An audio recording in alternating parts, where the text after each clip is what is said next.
UP TET previous year question paper की series में इस वीडियो में हम 2017 में आयोजित पेपर फर्स्ट अर्थात प्राइमरी लेवल के पेपर में क्वेश्चन नंबर 1 से लेकर 60 तक के प्रश्नों को सॉल्व करेंगे। इसके बाद हम आगे के प्रश्न नेक्स्ट वीडियो में सॉल्व करेंगे। तो सबसे पहले देख लेते हैं क्वेश्चन नंबर 1। क्वेश्चन नंबर 1 कह रहा है कि सीखने में प्रयास व भूल के सिद्धांत का प्रतिपादन किसने किया था। तो देखिए, जो प्रसिद्ध मनोवैज्ञानिक थे डॉक्टर एल थार्नडाइक, इन्होंने प्रयास एवं भूल के सिद्धांत को प्रतिपादित किया था। तो इसे इन्होंने एक बिल्ली पर किया था। तो बिल्ली क्या करती थी कि बार बार प्रयास करने के पश्चात मछली के टुकड़े को प्राप्त कर लेती थी। तो यहाँ पर करेक्ट आंसर क्या होगा? थार्नडाइक। क्वेश्चन नंबर 2 है, सामान्य संयुक्त कोशिका में गुणसूत्रों के जोड़े होते हैं। तो गुणसूत्र हमेशा युग्मों में होते हैं। तो मानव कोश में 46 यानी कि 46 क्रोमोसोम्स होते हैं जो 23 जोड़ों में विभाजित होते हैं। तो यहाँ पर हो जाएगा 23। क्वेश्चन नंबर 3 है, सीखने की वह अवधि जब सीखने की प्रक्रिया में कोई उन्नति नहीं होती है तो क्या कहलाती है? सीखने की वह अवधि जब बालकों के सीखने की प्रक्रिया में किसी भी प्रकार का विकास नहीं हो तो इसे कहते हैं सीखने का पठार। तो यहां पर करेक्ट आंसर होगा सीखने का पठार। क्वेश्चन नंबर 4 है, बुद्धि लब्धि निकालने का सूत्र यहाँ पे पूछा जा रहा है। तो देखिए, जो बुद्धि लब्धि है वो एक विशिष्ट गणना होती है जिसमें बुद्धि का आकलन किया जाता है। तो जो जर्मनी के मनोवैज्ञानिक थे विलियम स्टर्न एवं अल्फ्रेड बिने, इन्होंने इसे प्रतिपादित किया था। तो जो बुद्धि लब्धि का सूत्र होता है वो होता है मानसिक आयु बटे वास्तविक आयु गुणे 100। तो यहाँ पर करेक्ट आंसर कौन सा होगा? सी वाला करेक्ट आंसर होगा। इसके बाद है क्वेश्चन नंबर 5, शिक्षण हेतु मानसिक उद्वेलन प्रतिमान का प्रयोग निम्न में से किसके सुधार हेतु किया जाता है? तो एलेक्स एफ आसबर्न ने अपनी पुस्तक सृजनात्मक समस्या समाधान में कहा है कि शिक्षण हेतु मानसिक उद्वेलन प्रतिमान का जो प्रयोग है वो सृजनात्मक सुधार हेतु किया जाता है। तो यह विधि किसी व्यक्ति के अनोखे विचार तथा समस्या समाधान हेतु बहुत ही उपयोगी कारक साबित होती है। तो यहाँ पर जो है ऑप्शन होगा सृजनात्मकता। सृजनात्मकता। क्वेश्चन नंबर 6 है, क्रिया प्रसूत अनुबंधन सिद्धांत का प्रतिपादन किया था। क्रिया प्रसूत जो अनुबंधन है उस सिद्धांत का प्रतिपादन मनोवैज्ञानिक हैं जो बीएफ स्किनर ने एक चूहे पर किया था जिसे स्किनर बॉक्स कहा जाता है। स्किनर के इस सिद्धांत के आधार पर पाठ्यक्रम को सरल बनाने हेतु उसे छोटे छोटे खंडों में बांट देना चाहिए जिससे अधिगम शीघ्र एवं प्रभावकारी हो जाता है। तो क्रिया प्रसूत अनुबंधन में पुनर्बलन का व्यापक महत्व है जो दंड पुरस्कार परिणाम एवं ज्ञान के रूप में होते हैं। तो यहाँ पर करेक्ट आंसर होगा कौन सा? स्किनर। इसके बाद है क्वेश्चन नंबर 7, कोहलर निम्न में से किससे संबंधित हैं? कोहलर कौन से थे वैज्ञानिक? इन्होंने अंतर्दृष्टि या सूझ के सिद्धांत को प्रतिपादित किया था जो सीखने यानी कि अधिगम के सिद्धांत से संबंधित है। इन्होंने क्या किया था कि सुल्तान नामक एक चिंपैंजी था उस पर अपना प्रयोग किया था। इसके अनुसार जब बच्चों को कुछ पढ़ाया जाए या कुछ सीखने के लिए कहा जाए तो उसे समग्र रूप से बच्चों के समक्ष प्रस्तुत करना चाहिए। तो बालकों के बौद्धिक विकास हेतु अंतर्दृष्टि या सूझबूझ बहुत सहायता करती है। तो यहाँ पर जो करेक्ट आंसर होगा वो क्या होगा? अधिगम का सिद्धांत। क्वेश्चन नंबर 8 है, बुद्धि के तरल क्रिस्टलीय प्रतिमान के प्रतिपादक कौन थे? तो जो बुद्धि के तरल क्रिस्टलाइज प्रतिमान के जो सिद्धांत को प्रतिपादन किया था वो किसने किया था? कैटल ने किया था। ठीक है, तो यहाँ पर ए आंसर करेक्ट होगा, कैटल। अब देखते हैं संज्ञानात्मक संप्राप्ति का न्यूनतम स्तर है। तो जो ब्लूम थे इन्होंने संज्ञानात्मक संप्राप्ति को 6 भागों में विभाजित किया था यथा ज्ञान, अवबोध, अनुप्रयोग, विश्लेषण, संश्लेषण तथा मूल्यांकन के रूप में। तो इनमें से जो ज्ञान है वो संज्ञानात्मक में सबसे नीचे स्तर पर आता है। तो यहाँ पर करेक्ट आंसर क्या हो जाएगा? ज्ञान। अगला प्रश्न है क्वेश्चन नंबर 10, गोलमैन निम्न में से किससे संबंधित हैं?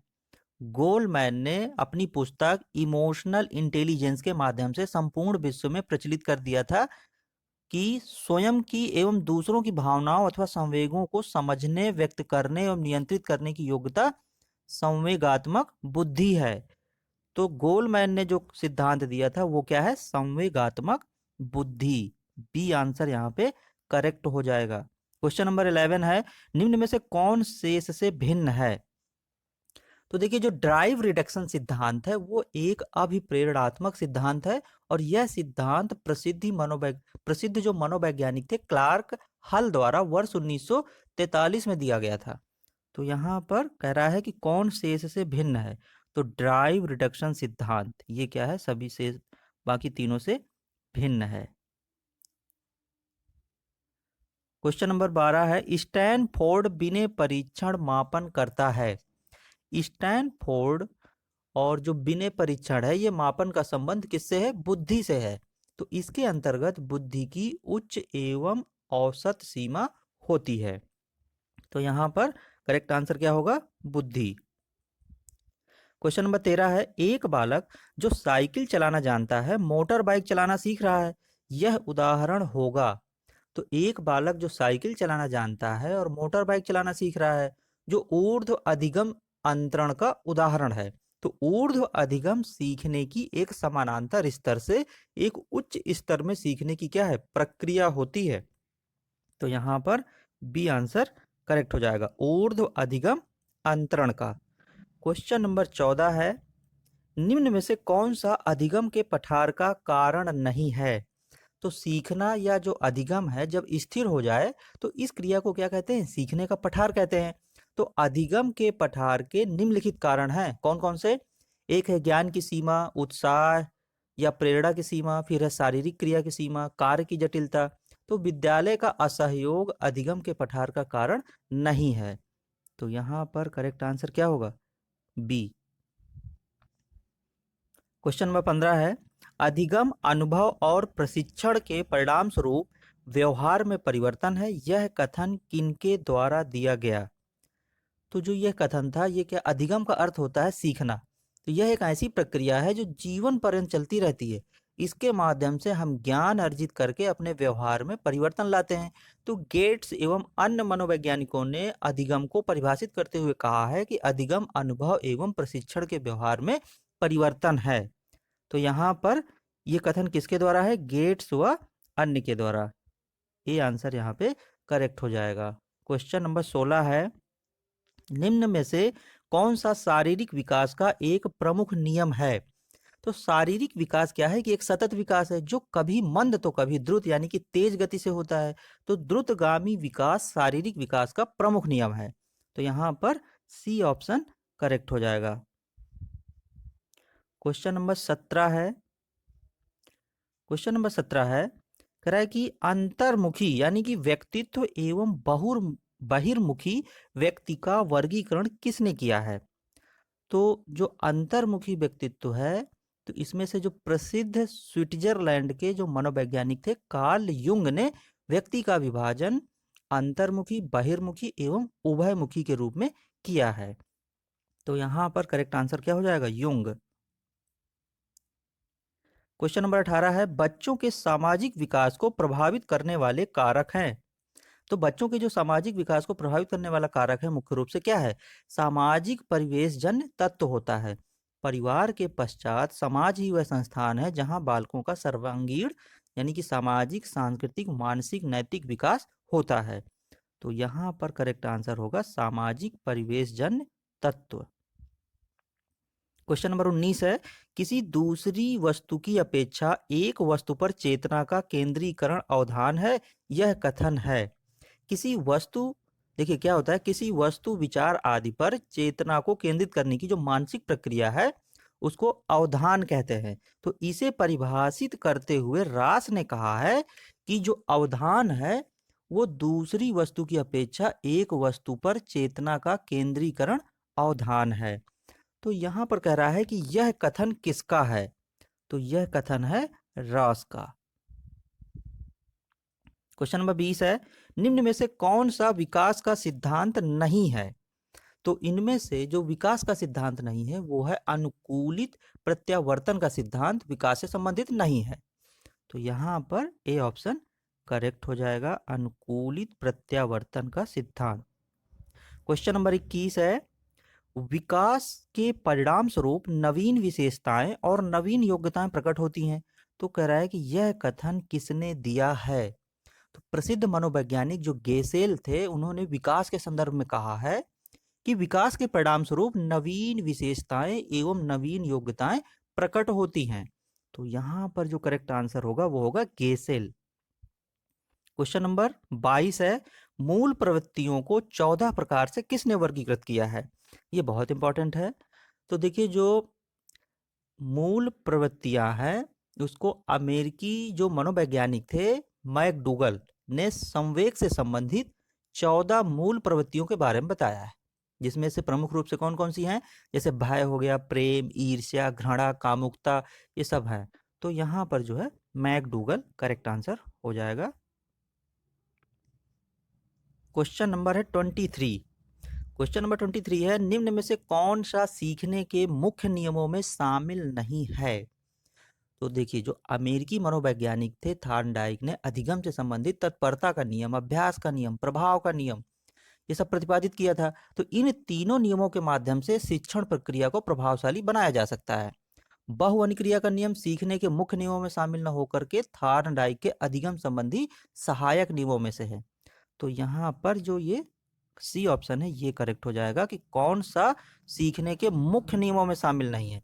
तो ये है बहु अनुक्रिया का नियम। Question number 24।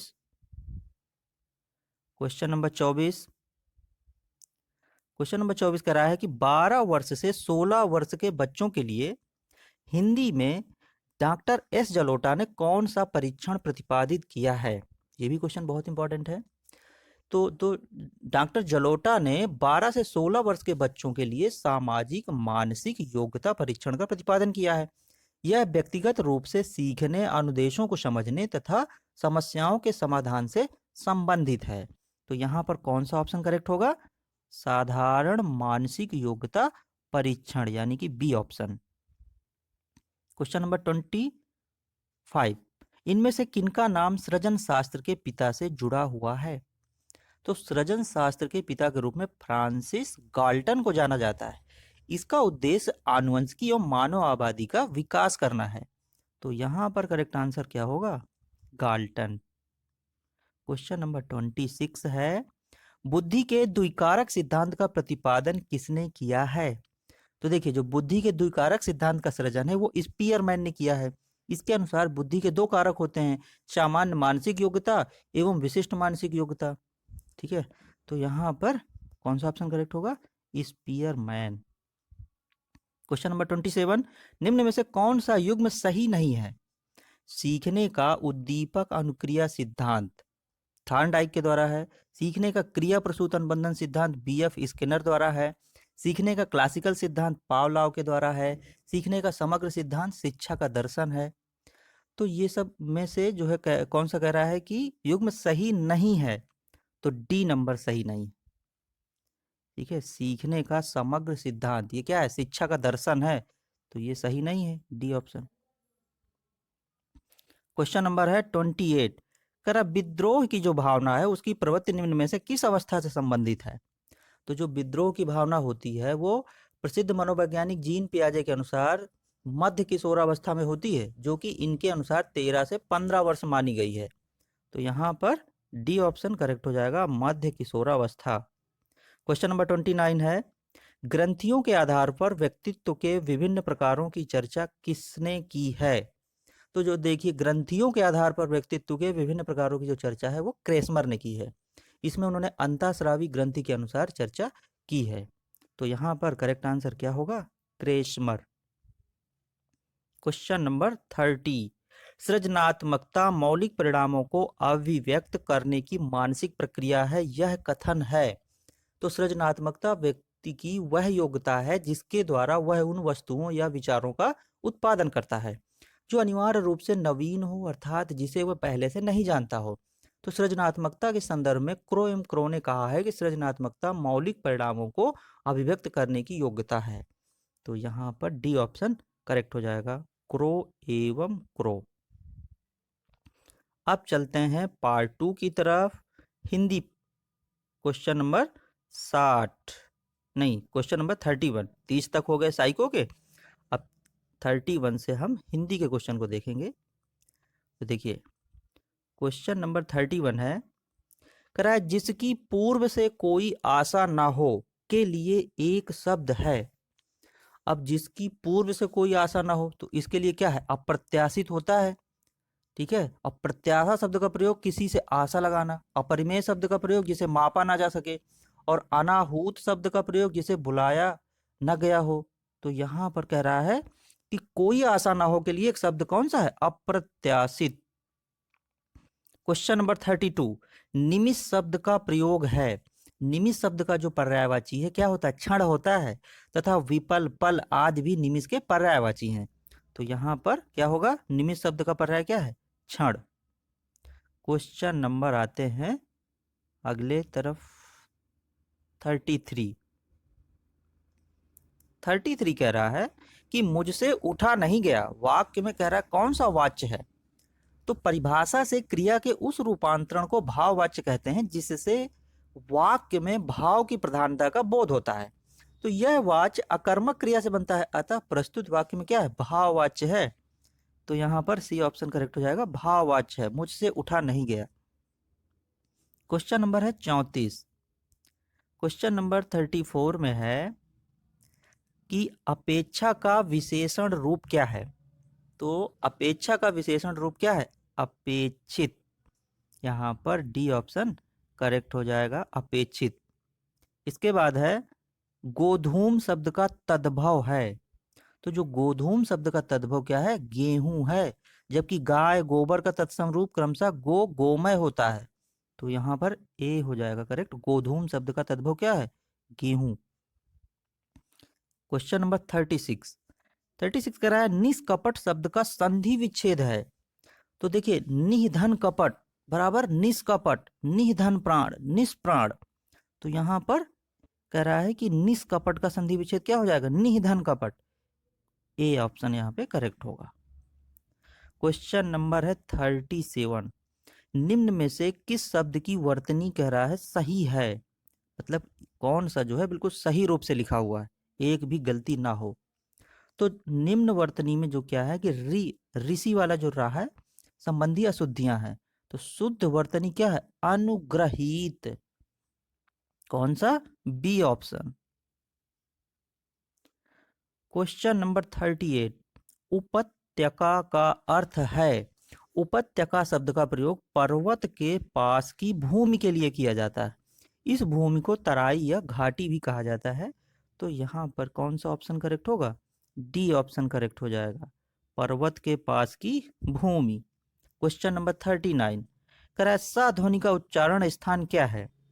तो सा ध्वनि का उच्चारण स्थान क्या है, तालु है, तालव्य है। तो यहां पर सी ऑप्शन करेक्ट हो जाएगा, तालु। क्वेश्चन नंबर 40 कह रहा है कि अत्यंत शब्द का प्रयुक्त उपसर्ग है। ठीक है, तो अत्यंत शब्द का प्रयुक्त उपसर्ग क्या है, अंत मूल शब्द में अति उपसर्ग के योग से अति प्लस अंत बराबर अत्यंत। तो यहां पर कौन सा ऑप्शन करेक्ट हो जाएगा, डी, अति। इसके बाद है क्वेश्चन नंबर 41। चौराहा शब्द में समास है। तो चौराहा शब्द का जो समास विग्रह करेंगे उसमें 4 राहों का समूह होगा। परिभाषा से जिस समस्त पद का पूर्व पद संख्यात्मक विशेषण हो वह दिगु समास कहलाता है। तो यहां पर सी ऑप्शन करेक्ट हो जाएगा, दिगु। Question number 42। नंबर है 42। अंगा का उच्चारण स्थान होता है। तो अंगा का जो उच्चारण स्थान है वो क्या है, नासिक होता है। Question number 43। 4 गज मलमल में कौन सा विशेषण है। तो देखिए परिभाषा से जिन विशेषणों से संज्ञा अथवा सर्वनाम के परिमाण का बोध होता है उन्हें क्या कहते हैं, परिमाण बोधक विशेषण। तो प्रश्न में क्या कह रहा है कि दिए गए वाक्य में 4 गज, तो ये क्या है 4 गज, परिमाणवाचक विशेषण के माध्यम से मलमल की विशेषता बताई गई है। तो यहां पर क्या होगा, सी ऑप्शन करेक्ट होगा, परिमाण बोधक। Question number 44। शीश का तत्सम रूप क्या है। तो शीश का जो तत्सम रूप है वो क्या है, शीर्ष होता है या सिर होता है। तो यहां पर बी ऑप्शन करेक्ट हो जाएगा, सीड्स। क्वेश्चन नंबर है 45। 45 क्वेश्चन नंबर कह रहा है कि हिंदी भाषा में कितनी बोलियां हैं। तो हिंदी भाषा में 18 बोलियां और 5 उपभाषाएं हैं। तो यहाँ पर सी ऑप्शन करेक्ट हो जाएगा। क्वेश्चन नंबर 46, आंख की किरकिरी होने का अर्थ है। तो आंख की किरकिरी होने का अर्थ क्या होता है कि सदा कष्टदायक। तो यहाँ पर सी ऑप्शन करेक्ट हो जाएगा, कष्टदायक होना। क्वेश्चन नंबर 47, निम्नलिखित में से मौखिक अभिव्यक्ति का रूप है। तो जो मौखिक अभिव्यक्ति है वो क्या है, आशु भाषण मौखिक अभिव्यक्ति है। जबकि शुद्ध वर्तनी, सुलेख तथा श्रुतलेख ये सब क्या है, लिखित अभिव्यक्ति है। तो यहाँ पर डी ऑप्शन करेक्ट हो जाएगा, आशु भाषण। इसके बाद है क्वेश्चन नंबर 48। क्वेश्चन नंबर 48 है, कह रहा है कि निम्नलिखित में से किस देश में हिंदी भाषा का प्रयोग लिखने एवं बोलने में किया जाता है। तो मॉरिशस में हिंदी भाषा का प्रयोग लिखने एवं बोलने में किया जाता है। तो यहाँ पर डी ऑप्शन करेक्ट हो जाएगा। इसके बाद है क्वेश्चन नंबर 49, भारतेंदु युग में निकलने वाली पत्रिका युग्म है। भारतेंदु युग में निकलने वाली जो पत्रिका है वो क्या है, कवि वचन सुधा। 15 अगस्त 1867 को काशी से भारतेंदु हरिश्चंद्र द्वारा संपादित है तथा हिंदी प्रदीप वर्ष 1877 में इलाहाबाद से बालकृष्ण भट्ट द्वारा संपादित पत्रिका है। तो यहाँ पर कह रहा है कि भारतेंदु युग से निकलने वाली पत्रिका युग्म है। तो यहाँ पर ए ऑप्शन करेक्ट हो जाएगा, कवि वचन सुधा हिंदी प्रदीप। क्वेश्चन नंबर है 50, तद्भव पत्रिका के संपादक का नाम है। ये क्वेश्चन भी बहुत इंपॉर्टेंट है। तो तद्भव जो पत्रिका है इसके जो संपादक थे कौन थे, 1999 में लखनऊ में अखिलेश द्वारा किया गया था। क्वेश्चन नंबर है 51, 12 बरस लौ कुकर जीवे और 13 लौ जिए सियार, यह पंक्ति किसकी है। तो दी गई जो काव्य पंक्तियां हैं वो जगनिक द्वारा रचित परमाल रासो काव्य से ली गई हैं, जगनिक के द्वारा। ठीक है, तो यहाँ पर ये डी ऑप्शन करेक्ट हो जाएगा, जगनिक। इसके बाद है क्वेश्चन नंबर 52, निम्नलिखित में से कौन सी व्याकरण और वर्तनी से शुद्ध भाषा कहलाती है। मानक भाषा व्याकरण और वर्तनी से शुद्ध भाषा कहलाती है। मानक भाषा का अभिप्राय आदर्श, श्रेष्ठ अथवा परिनिष्ठित भाषा से है। सूरदासकृत सूर सागर की रचना, हम कौन सा क्वेश्चन पढ़ रहे थे, निम्नलिखित में से कौन सी व्याकरण और वर्तनी से शुद्ध भाषा कहलाती है। तो ये है मानक भाषा। ठीक है, अब है इसके बाद क्वेश्चन नंबर 53, सूर सागर किस भाषा की रचना है। तो जो सूरदासकृत सूर सागर की जो रचना है वो ब्रज भाषा में की गई है। तो यहाँ पर कह रहा है कि किस भाषा की रचना है, वो ब्रज भाषा की रचना है। ठीक है, ब्रज भाषा। क्वेश्चन नंबर है 54, वीरों का कैसा हो बसंत कविता किसने लिखी है। वीरों का कैसा हो बसंत कविता की रचना सुभद्रा कुमारी चौहान के द्वारा रचित है। यह कविता वीर रस प्रधान है। तो यहाँ पर ये बी ऑप्शन इसमें करेक्ट हो जाएगा, सुभद्रा कुमारी चौहान। क्वेश्चन नंबर है 55, निम्नलिखित में से कौन सा रासो आल्हा खंड के नाम से प्रसिद्ध है। तो जो परमाल रासो जगनिक द्वारा रचित है यह मूल रूप से उपलब्ध नहीं है, परंतु इसका एक अंश आल्हा खंड के, मतलब इनका जो एक अंश है वो आल्हा खंड उपलब्ध है। तो यहाँ पे सी ऑप्शन करेक्ट हो जाएगा, परमाल रासो। इसके बाद देखिए क्या है कि एक जो है गद्यांश दिया हुआ है, इसको पढ़ना है और फिर जो है क्वेश्चन नंबर 56 से लेकर के 60 तक के जो प्रश्न है उनके आंसर इस गद्यांश से हमको सेलेक्ट करके देना है। तो पढ़ लेते हैं थोड़ा सा। दिए गए गद्यांश को पढ़कर निम्नलिखित प्रश्नों के कह रहा है कि सही विकल्प छांटिए। आदिम आर्य घुमक्कड़ ही थे, यहाँ से वहां वे घूमते ही रहते थे, घूमते भटकते ही वे भारत पहुंचे थे। यदि घुमक्कड़ी का बाना उन्होंने न धारण किया होता, यदि वे एक स्थान पर ही रहते तो आज भारत में उनके वंशज न होते। भगवान बुद्ध घुमक्कड़ तथा भगवान महावीर घुमक्कड़ थे। वर्षा ऋतु के कुछ महीनों को छोड़कर एक स्थान में रहना बुद्ध के वश का नहीं था।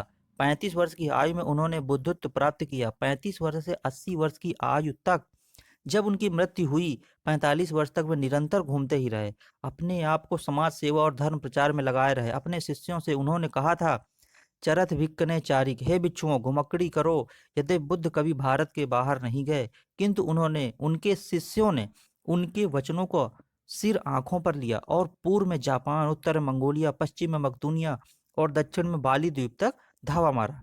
श्रवण महावीर ने स्वच्छंद विचरण के लिए अपने वस्त्रों तक को त्याग दिया। तो इस प्रकार से यहाँ पर कह रहा है कि ये जो गद्यांश है, अभी और थोड़ा सा रह गया, देख लेते हैं। दिशाओं को उन्होंने अपना अंबर बना लिया, वैशाली में जन्म लिया, पावा में शरीर त्याग किया, जीवन पर्यंत घूमते रहे, मानव के कल्याण के लिए, मानवों के राह प्रदर्शन के लिए। और शंकराचार्य 12 वर्ष की अवस्था में संन्यास लेकर कभी केरल, कभी मिथिला, कभी कश्मीर और कभी बद्रिकाश्रम में घूमते रहे। कन्याकुमारी से लेकर हिमालय तक समस्त भारत को अपना कर्म क्षेत्र समझा। सांस्कृतिक एकता के लिए, समन्वय के लिए, श्रुति धर्म की रक्षा के लिए शंकराचार्य के प्रयत्नों से ही वैदिक धर्म का उत्थान हो सका। अब कह रहा है कि घुमक्कड़ शब्द में कौन सा प्रत्यय है। ठीक है, इस गद्यांश को पढ़ना है और इसी से फिर हमें आंसर सेलेक्ट करना है। तो यहाँ पर देखिए, जो घुम मूल शब्द में अक्कड़ प्रत्यय के योग से घुमक्कड़ शब्द निर्मित है। तो यहाँ पर जो है क्या हो जाएगा, अक्कड़, ए ऑप्शन। फिर कह रहा है महावीर स्वामी का जन्म कहाँ हुआ था। तो दिए गए गद्यांश से स्पष्ट रूप से वर्णित है कि महावीर स्वामी का जन्म वैशाली में हुआ था। ठीक है, बी नंबर। अब कह रहा है स्वच्छंद में कौन सी संधि है, क्वेश्चन नंबर 58 कह रहा है। तो स्वच्छंद में व्यंजन संधि है। किसी भी ह्रस्व स्वर या बड़ा आ का मेल छा से होने पर छा से पहले चा जुड़ जाता है। ठीक है, तो यहाँ पर कौन सा ऑप्शन करेक्ट होगा। कह रहा है कौन सी संधि है, व्यंजन संधि है। 59, महात्मा बुद्ध ने जब बुद्धत्व प्राप्त किया तब उनकी अवस्था कितनी थी। ये गद्यांश में लिखा हुआ है। तो जब हम उस गद्यांश को पढ़ेंगे तो वहां से हमारा आंसर निकल के आएगा। कौन सा ऑप्शन। क्या कह रहे हैं कि महात्मा बुद्ध ने जब बुद्धत्व प्राप्त किया था तब उनकी अवस्था पूछ रहा है। जन्म ये वाली अवस्था ना देख लीजिएगा, कोई और 45 या 12। तो इसमें से कौन सा ऑप्शन होगा, 35 वर्ष, बी ऑप्शन करेक्ट होगा। क्वेश्चन नंबर है 60, श्रुति धर्म का क्या अर्थ है। तो श्रुति धर्म की रक्षा के लिए ही वैदिक धर्म का उत्पादन हुआ है। तो इसका उद्देश्य सांस्कृतिक एकता एवं समन्वय की भावना की स्थापना करना था। तो यहाँ पर कौन सा होगा, वैदिक धर्म। क्वेश्चन नंबर कौन सा, डी ऑप्शन इसमें करेक्ट हो जाएगा। ठीक है, तो यहाँ पर जो है डी ऑप्शन करेक्ट हो जाएगा। तो फ्रेंड्स, अब जो आगे के क्वेश्चन है, क्वेश्चन नंबर 61 से आगे के, वो हम नेक्स्ट वीडियो में सॉल्व करेंगे। तो अगर आपने अभी तक चैनल को सब्सक्राइब नहीं किया है तो चैनल को सब्सक्राइब कर लीजिए, वीडियो को लाइक कीजिए और शेयर कीजिए।